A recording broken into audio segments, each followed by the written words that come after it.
Okay guys, happy trucking channel everyone. Welcome sa ating channel. Ayan, kumusta kayo guys? No? Dito tayo ngayon guys sa yard, no. Meron tayo ditong Isuzu, no. Isuzu siya guys, no. Ang engine niya is 6UZ1 pero pangdiinan guys dahil nakita nyo chrome na chrome, oh. Chrome yung wiper, chrome yung kanyang side mirror, side panel chrome, tapos pati guys yung mags niya guys naka chrome, no.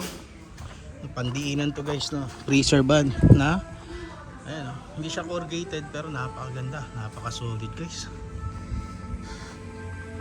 May side grills pa hanggang huli. Kinis.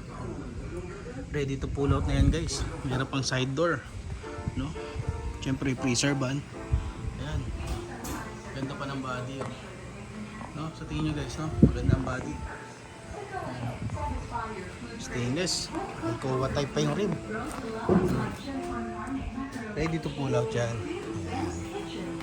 Ito yung likod.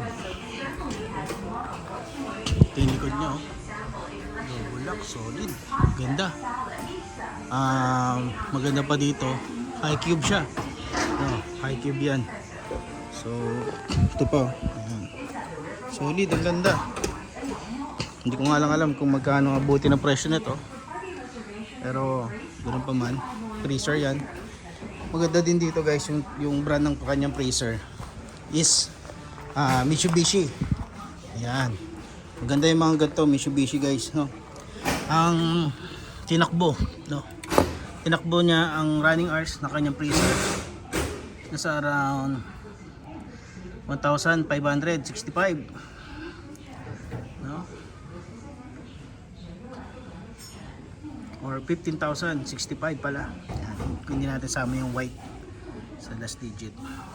Maayos, oh, ganda. Naalala ko yung kliyente natin dito, no?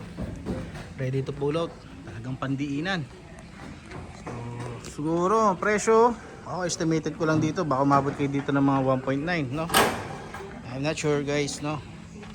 Kung ano pa man pwede nating itanong, lagi ko na lang sa comment section, or maganda puntahan nyo na lang dito sa Subic. So ayun lang guys, maraming salamat. Happy trucking channel everyone. Thank you, bye bye, and God bless.